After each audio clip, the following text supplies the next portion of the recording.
Alex. No, I'm Ben. And we are Married with Dragons. That is true and correct. How are you feeling tonight? You feeling good? Yeah, I'm feeling very good. Hyped up on the caffeine? Yes. So we have a little interesting night ahead of us. We have a very interesting story. We do have an interesting story. We're going to start us off with a bit of D&D news, rocking the D&D world. Yeah, and we're talking about life or death. The big topic. Yeah. Getting deep tonight for D&D. But you know, it's a big topic. It's a big topic. It's what I think sets D&D apart a little bit, is the potential death of characters compared to your video games or your whatever else you might be playing. Yeah, exactly. And when death comes along, so does life. So it's not going to be all doom and gloom. I'm sorry, could you be more corny? Yeah. When death comes along, so does life. It does. It does. Have you not seen The Lion King? Yes. It's the circle of life. Circle of D&D, absolutely. Yes. But yeah, to start us off tonight, I've got a bit of it's a very recent story, actually, this one, from the campaign that I've just started running. A cat apparently is trying to get in. Yeah. It sort of fits the whole theme of potential death as well for tonight. So basically, it was towards the end of a session, and this is Tyranny of Dragons. If you missed out on I think we spoke about our campaign. One or two episodes ago. Yeah, so this is Tyranny of Dragons. Well, I mean, no spoilers or anything. But so basically the party had survived the night, but basically they were in a town that was getting attacked and swarmed by an army of raiders. And they managed to get through the night, saved a fair few people, lost a fair few lives as well, not player lives, but NPC lives, did make it through. And the attackers were feeling so confident that the next day they bargained for a bit of a duel, a friendly, well, maybe not so friendly duel, between one of the champions of the attacking army and anyone who would accept it. And if someone stepped forward and accepted this duel, a few more prisoners would be freed. So there was a bit of incentive there, and eventually one of the party members did agree to step forward and take the duel. Yes. Now it's important to note at this point, the party, level 2? You were level 2. I think you're about level 2. Yeah, we're at level 3. Low level. Level 2. Low level. So, like a strong enough gust of wind is going to knock most of the party out. And it was against this half dragon, this really badass blue half dragon, which is a really tough, strong opponent. Which we didn't really know that. No, I mean, I'm assuming... we would have assumed they were strong. Yeah. But we didn't really know how strong. No, which is good. I mean, you should know how strong. We didn't know the stats or anything. I mean, I was certainly trying to build it up that this individual was tough. Like, it was a badass. And when I can remember when I was prepping this, I was thinking... it didn't really cross... I mean, obviously you try to be as prepared as possible, but it didn't really cross my mind that anyone would actually beat this person based on how strong they are. Like, it's not really a fair fight for that low of a level party. It was basically this sort of show of dominance by this attacking force. Anyway, this party member decides to come forward, steps into the fight. It starts looking real ugly real quickly for this party member. And I'm not holding back punches to D and me, that I'm throwing stuff at him. I think they went like 2 or 3 rounds on like 3 HP, this party member. So I think they got, the enemy got a few hits in that we were all kind of like, oh, yep, this is it. Yeah. This character's a goner.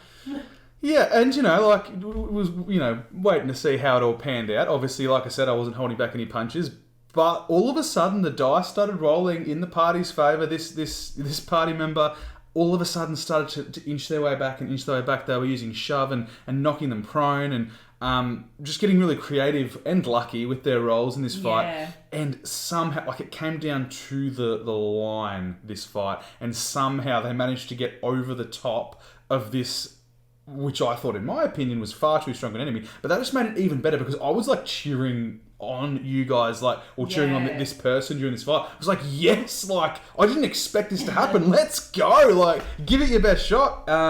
And yes, somehow managed to overcome it. And I mean, I certainly think, correct me if I'm wrong, but that was probably one of the high points of that session. Oh, definitely. Because at the start of that fight, we were not expecting say the character's name, Logan. Yes. Yes, Logan to win. And it just kind of just, I don't know if you can tell me, but was there any intentions for us to win? Was it kind of, did you plan it out for us to whoever thought to lose? Look, I didn't have an intention per se, because that's the best part about D&D, is having the players obviously help write the story as well. When I was planning for it and prepping it, I certainly assumed, look, this fight's probably going to go in the favour of the enemy if the players decide to take it up. I certainly thought this is going to be... I didn't expect anyone to beat this character, put it that way. Yeah. But I was pleasantly surprised when the fight started turning that way, and it just became this big badass moment. And I think it was a great opportunity for me as a DM as well to... use that and roll with the punches. And I think that, you can fall into the trap as a DM of thinking, no, this is meant to happen as the outcome of this fight. You guys aren't meant to win or whatever, and you sort of twist it that way. Whereas I think it was so much more exciting to let the dice land, let the fight unfurl, and like I said, unfold. Unfold. I'm creating words. But like I said, it brought me into that moment with you guys as well, because obviously you guys were like, at the edge of your seat, sort of like, oh shit, this guy's going to die. And it just made for this whole big moment where all of us involved were just like cheering at the end of it. It was great. It was actually, it was really good because, we weren't expecting it. And it was just a great moment, especially very early level, because when you go into a party early level, that's when it starts getting a bit rocky. Yeah. As you start to flesh out your character, know how much you can deal, how much you can take. And it was just kind of really great to see such a low level have such a big win. And don't get me wrong, like it wasn't like I was planning to like have this person just insta-kill the player or whatever. It was meant to be like a challenge. If they accepted it, like obviously consequences to actions and stuff. But I just thought it made for such an awesome moment.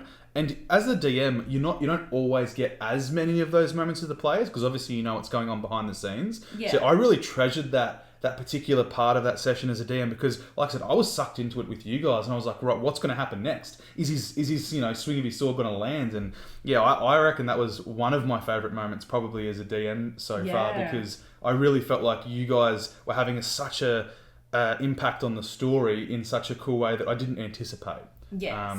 I wasn't planning for you guys to lose per se, I just didn't expect you to come through that and win. Yeah.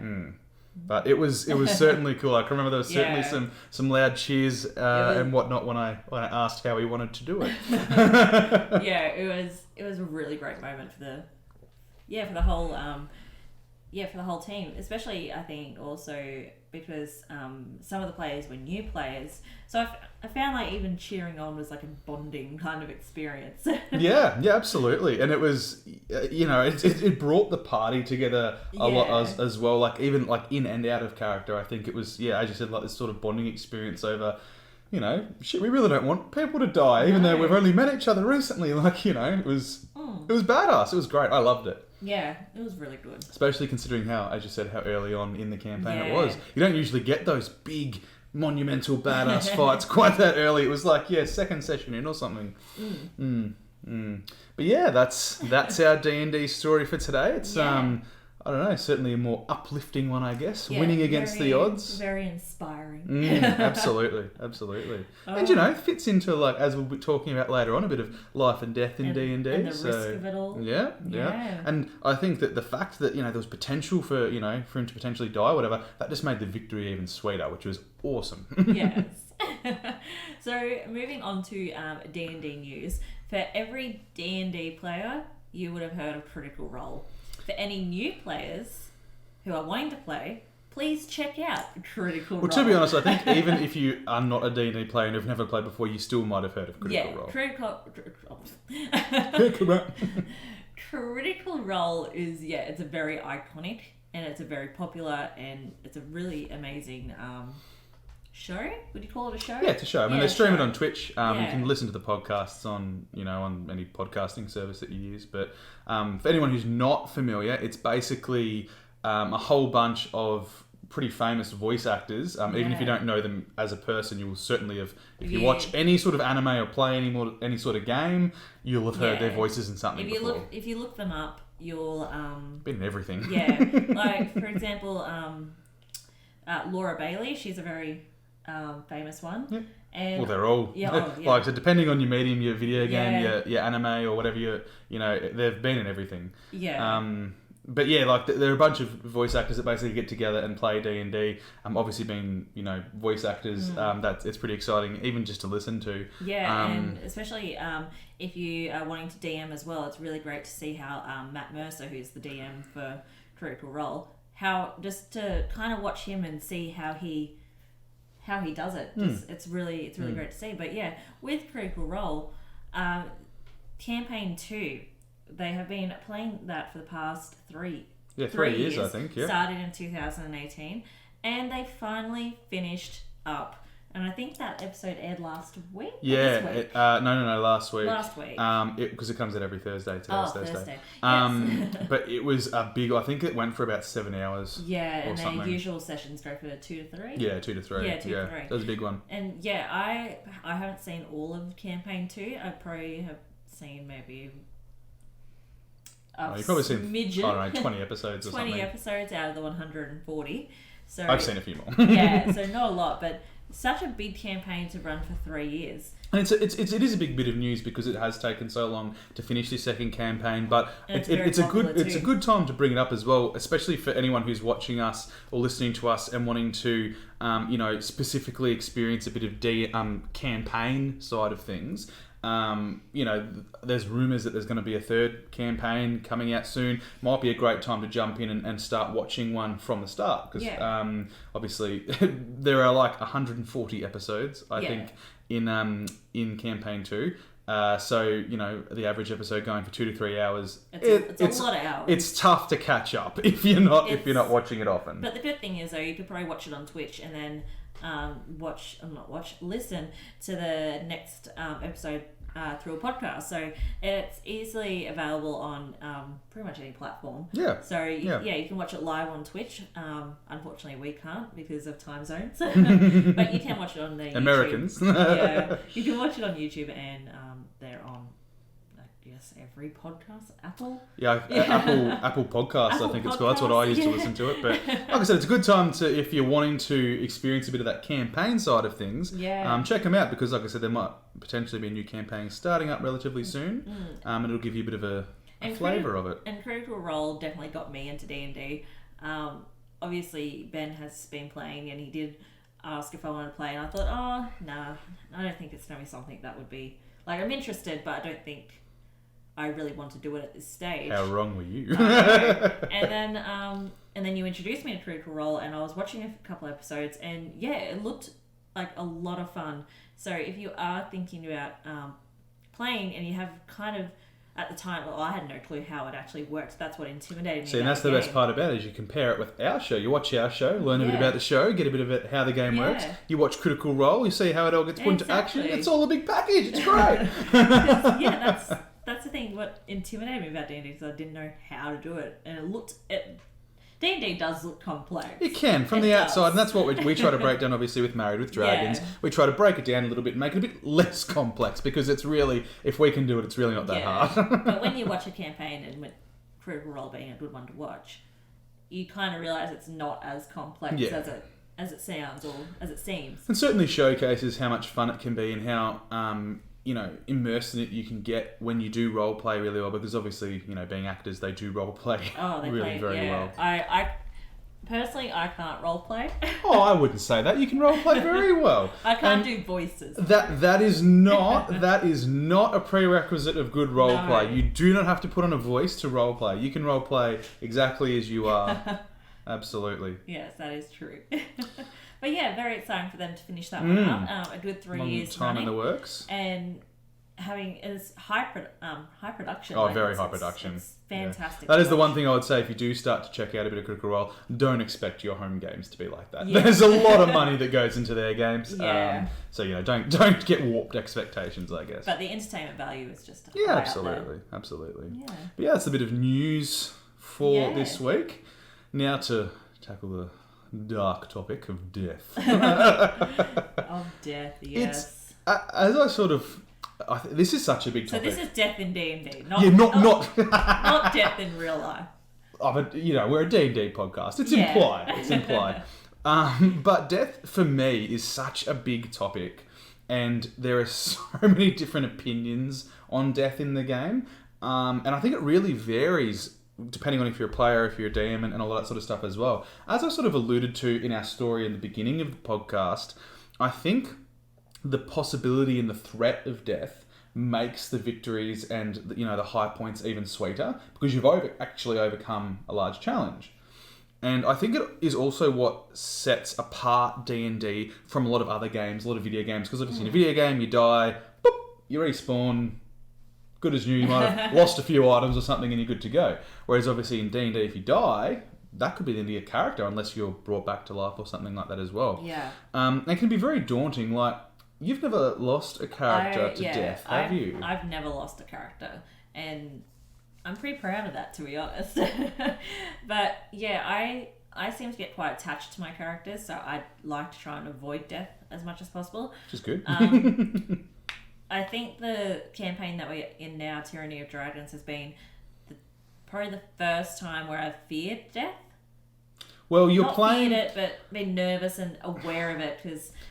I think it's because of the difference in character you're playing. Yeah. So the previous campaigns, you've played like the really tanky, like the fighter, or the barbarian was the massively tanky character. Yeah. Whereas in this campaign, playing a bard, I think has been quite a significant change for you. Shock. For example, when you ran headfirst into battle a couple of sessions ago. It didn't work out too well for you, did it? No, it didn't. So that's when that's when I was rolling to either live or to die, and that was what kind of threw me a bit, because I don't think in the last campaign we did, I ever did a roll for life or death. Yeah. I did not go down at all throughout that whole entire campaign. I think you got very close. Close. I think you did go down a couple of times, but you were revived like by allies pretty much straight away. I think. I don't think so. Alright, I'll have to go back and check my notes. But anyway, this is certainly a very different experience for you. Yeah, and and I feel as though every player is different, but I am already quite attached to my character now, and I don't want to lose this character. Well, being attached to the character, what was going through your mind because I can remember during the session where you nearly died, you had one failed death save, and just to remind people, I guess, how death saves work, in D&D, once you hit 0 hit points, you roll death saves. Yep. If you get below 10 3 times, you're dead. If you get above 10 3 times, you succeed and you don't die. If you get a natural 20, so if you roll a 20 on your dice, you immediately succeed. And if you roll a natural 1, you immediately get 2 failures. And I believe during this session you had rolled 1 failure. 1 failure. Which means there is potential if you roll a 1... Yeah, that I would be gone. You're dead. And that's what I was really scared of, because I'm like, I feel... Because my rolls weren't doing that great. They were up and down. So I was kind of thinking, I'm going to be unlucky here. And first fail, I was nervous. I was very, very anxious for the next roll. So was I. Because I'm just like, we're only 3 sessions in. We're not even that far in, and I don't have to make another character. I just want to play the bard. And you've all printed your minis and everything, and they're all done. And because I'm still learning, I don't want to... I mean, if I was to die, I could probably make a bard again. But I want to see my character through, like a significant length through the campaign. So I was very, very anxious. And the thought of losing a character, I think I'd just be disappointed. Do you think, though, that potential for losing the character made it even better when you didn't die and you actually survived? I think someone healed you or something eventually after the fight. After the first failure, I rolled a nat 20. Oh, that's right, you did too. Which was very lucky. So my second roll was a nat 20, so I automatically succeeded. I was still down, like 0 HP. No, you had 1 HP. Oh, 1 HP. You get 1 HP after 20. But I think I was... You were still prone. Yeah, prone. Yeah. But, and then I think that's when I got healed. And then after that, going into battle, I'm a bit more strategic. Just a bit more... And I think that's the line you want to dance. You don't want to be so terrified of death that you never do anything, but I suppose you also want to be... It encourages you to be strategic in fights and think, especially for someone like you who's not, a super tanky character, right? How can I positively impact this fight without charging in head first and getting down straight away? Which is something you haven't really had to deal with. Yeah, exactly. Mm. So But you raise an interesting point though as well, because sometimes I don't know if it's a bit of a misconception for people who haven't played D&D before as well. But you mentioned, if I die, I could make another bard or something. It's a really important point to bring up that just because your character dies doesn't mean you're like kicked out of the campaign. No. Potentially someone in your party could resurrect and revive your character. True. Which means that you don't even have to make a new character. If your character does die and they're out and that's it, that's when you can also create a brand new character, and it's the job as the dungeon master to work that character into the story and sort of bring them into the campaign, so you as a person can continue playing. So I think it's important to point out as well that just because you die doesn't mean like you can't. No, you don't get to come over for D&D night anymore. No pizza for you. Like you're out. You're out of the group. That's certainly not the case. I think if you do play a character like maybe like a bard or a wizard or something a character that doesn't have a very high AC, it might be quite handy just to have that backup character ready for. So if you go down one session, you're not screaming for ideas within a week. Till the next session. I mean, it's always potentially a good idea for any character to always have a backup character set ready to go as well. But I think that you don't want to fall into the trap as well, because sometimes players get into a bit of a loop of constantly going through characters because they've got a bit of a short attention span. They'll have 20 characters built ready to go, and they'll be playing their fighter and be like, I'm bored with this, and they'll run into a super dangerous situation and die on purpose. Then they'll play their new character and they'll be like, I'm bored of this warlock now, and they'll kill that character off, and they sort of get stuck into it. So you don't want to get into the habit of building too many characters. You want to make sure that, because I think that as you guys all are, you're really attached to your characters. Like I said, that makes for a better campaign because you really don't want to die, and the threats become a lot more serious to you. You know what I mean? You don't want to lose your character and everything that you've built with them so far. You really want to survive, and it encourages strategic gameplay, and it encourages I feel as though when you do have a character that does go down and you are rolling for life or death, I think it's a really, if you do succeed and you move on, it's a good learning experience to see how your character goes, and you kind of learn not to your character can't handle being alone in a battle or going in head first in a battle. It's kind of like, you learn strategic thinking that way and learning more about your character even when you go down. Which is great development as well. And I think it creates even bigger bonds. I think you created a bit more of a bond even with your character after that incident. So I've now learnt that in the last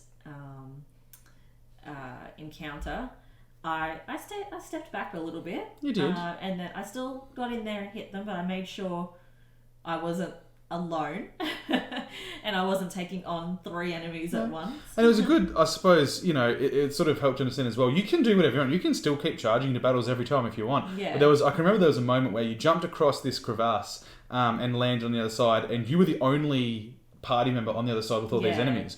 And then me as the DM, when it was the enemy's turn, all of the enemies attacked your character. And you were like, I didn't think they'd all attack me. And it's sort of like, well, as a DM, if you get yourself into a situation, enemies aren't necessarily super stupid. If you're there, they'll attack you. Exactly. And I think that added to it a little bit as well, because I think some dungeon masters can fall into the trap or the pitfall potentially of putting on the kid gloves and going a little bit easy on characters if they do get into a tough situation. And I think a lot of the time that stuff can really, it comes through to the players. Yeah. For example, if those enemies that you were right next to hadn't have attacked you, I think everyone at the table probably would have got a sense of, Ben's taking it easy on us. He doesn't want us to die, and you guys would have got the sense of, you've got plot armor. We're invincible. Ben's not going to kill us. Whereas the fact that I actually let your actions and consequences impact your character, all of a sudden you guys were much more immersed in that situation, and there was this real threat of death, and I wasn't going out of my way to kill you guys,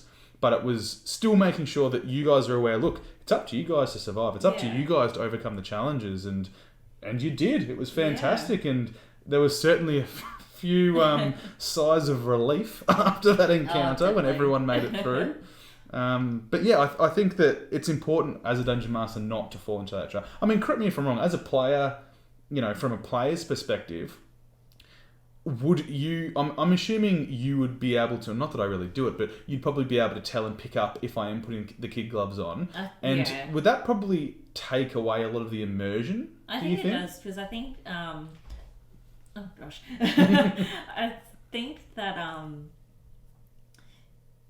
the fact that the challenge is what makes it fun. I think if you put on the kid gloves and you take it easy on us, it takes away from the immersion, but it also makes it quite boring. Like, Yeah. it makes it bland. So you want to have that challenge. You want to be, while you're waiting for your turn, thinking about what you can do and what you can't do. Watching other players move, watching other players do what they need to do, and just like your mind is just always working. If you knew it was like going to be an easy thing, you just wait till it's your turn and be like, yeah, I'll just hit that. Yeah. I'll just hit that. Because you're not worried, I guess, about Yeah. potential consequences of your actions. Exactly. So you want to make sure when it's a challenge, yeah, that's when it gets fun, because yeah, you want to try and work as a team without being just like, yeah, hit this, hit that. And even like, I suppose, taking the two examples that we've talked about tonight, that one-on-one duel that the player had somehow overcame the odds and won, and that encounter where you nearly died, if you guys didn't feel like there was a potential for death, or you didn't feel like, hey, this could really, really negatively impact us and whatnot, you guys probably wouldn't have been cheering and shouting and whatnot at the end of the encounters, because it wouldn't have felt as much of a victory. Yeah, exactly. I mean, that's how I think I see it as a player, is when we overcome something that, shit, we nearly died here, or, God, this was a really tough fight, we had to think outside the box. For me as a player, that's certainly when I get the most enjoyment, I guess, out of the game and out of combat, in that combat sense anyway. Yeah, definitely. Yeah. And like I said, I think that's really a big factor that separates D&D from a lot of games. Yeah. And allows you to really connect with the world. I mean, that's at least what I'm trying to do as a DM as well, is make sure that you guys connect to the world and you guys connect to your characters, and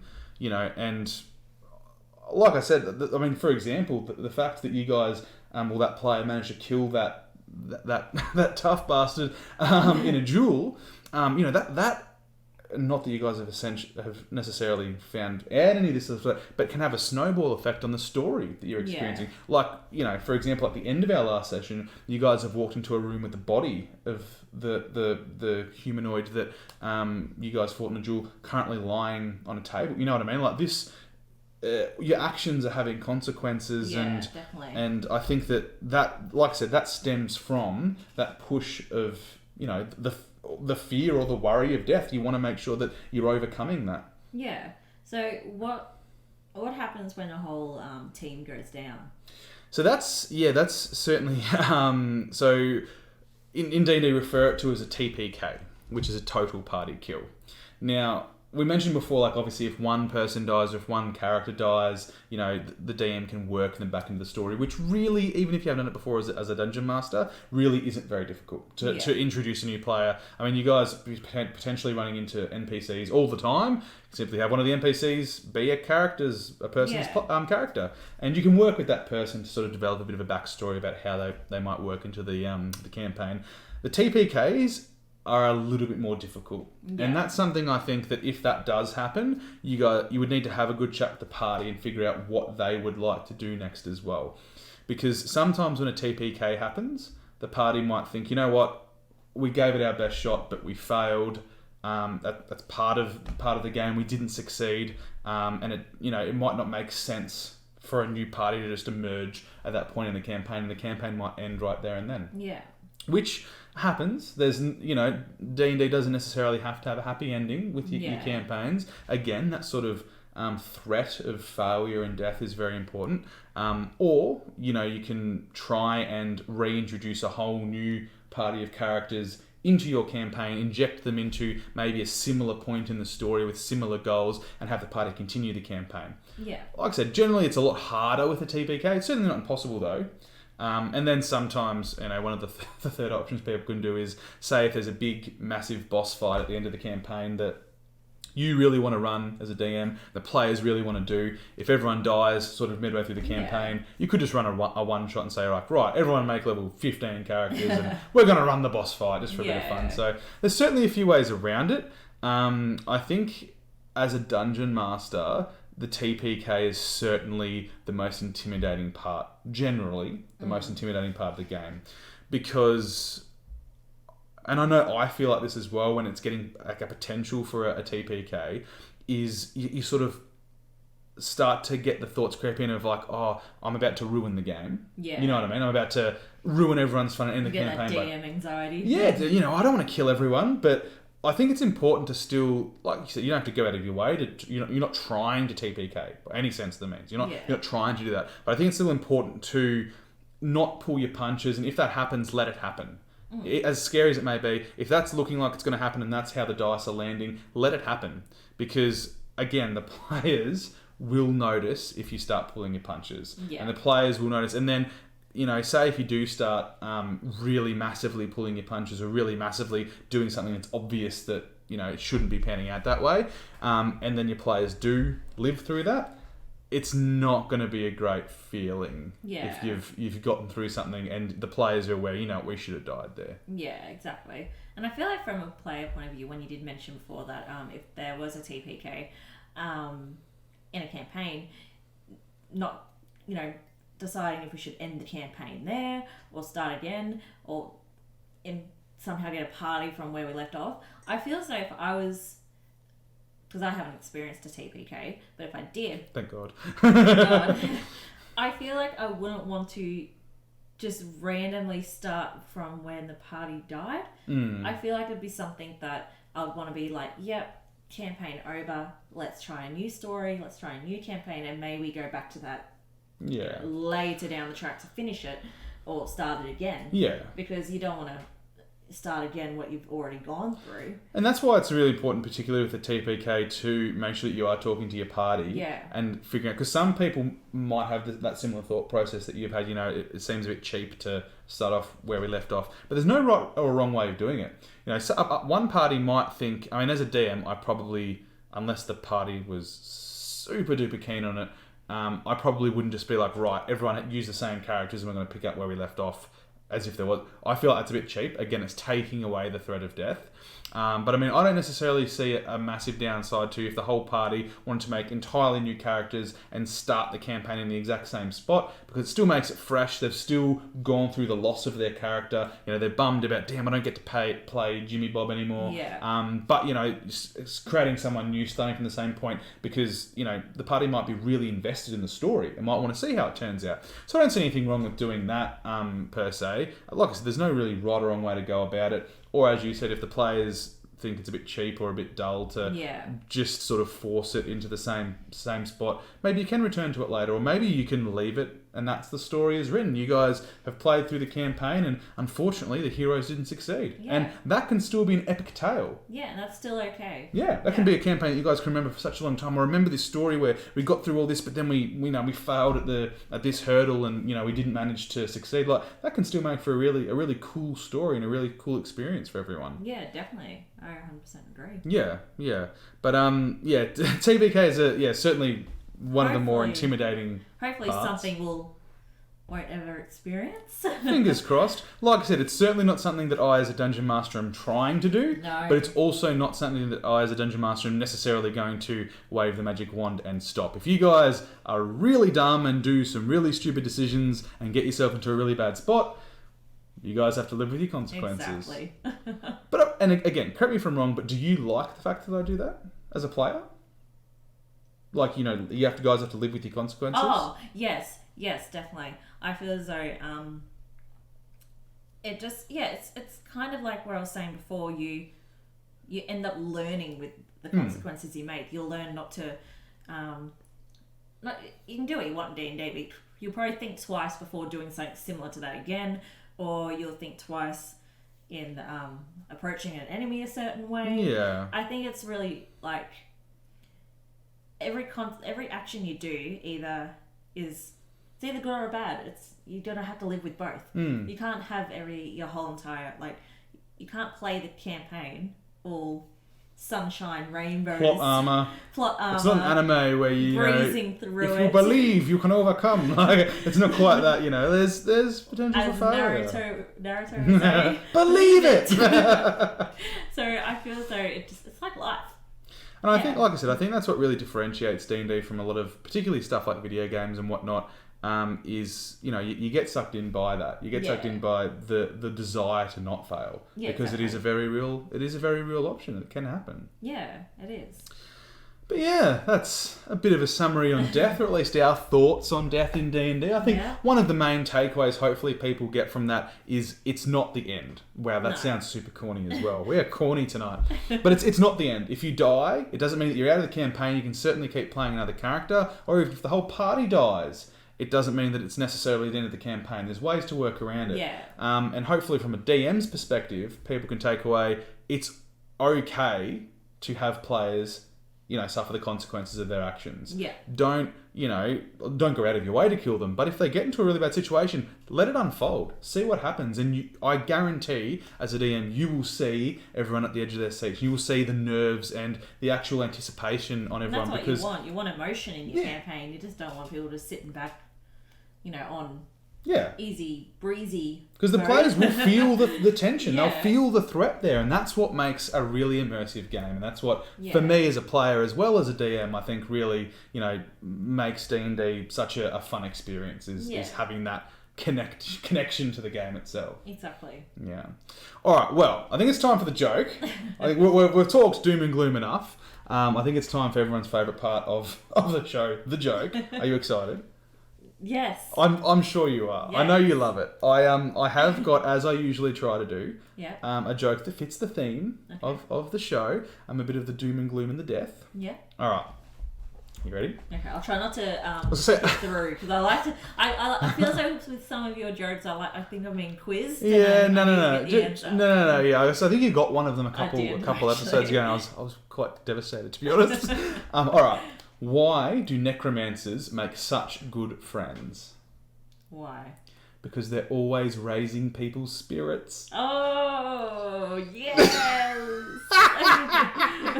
Your reaction just said, I don't know if you were disgusted or impressed by that. That was actually... It was kind of a corny joke. It was, but I thought it was pretty good. It was good. It's always raising people's spirits. Necromancers, it was great. It's death themed. I'm proud of myself anyway, but I'm normally proud of my jokes. Exactly. Alright. So I just want to say I did notice over on Twitch that a notification came through that we're going live, did come through late. So if you did just join us halfway through the session, I am very sorry. Did we send a... No, we hit live and the notification came through chat 20 minutes into our session. So interesting. Yeah, I'll be looking into that after we... some technical issues. Yeah, we were live, but I don't think everyone got notified until halfway through. So that's anyone that has just joined us and have missed half of it, you can watch the VOD. It's pretty much available quite instantly, but these things happen. So it's all a ploy. We've secretly made that happen so we could plug the VOD. Yes. So if you want to watch the VOD for the first half, if you just tuned in, and I'm sorry if you missed out on half of it, but I hope the second half has been fantastic. Make sure to check out the VOD and check out the story and everything in the first half. So sorry to love and leave you, but it has been good fun. I've very much enjoyed it. It's been caffeine heightened episode. Yes. This episode. I've had lots of coffee today, but we have been Married with Dragons. Thank you very much for tuning in. We'll be back same time next week. Same time next week. 8 o'clock every week. 8 o'clock Australian Eastern Standard Time. Please feel free to come back and tune in with us for some more D&D shenanigans. Yes. We'll see you then, guys. See you later. Bye.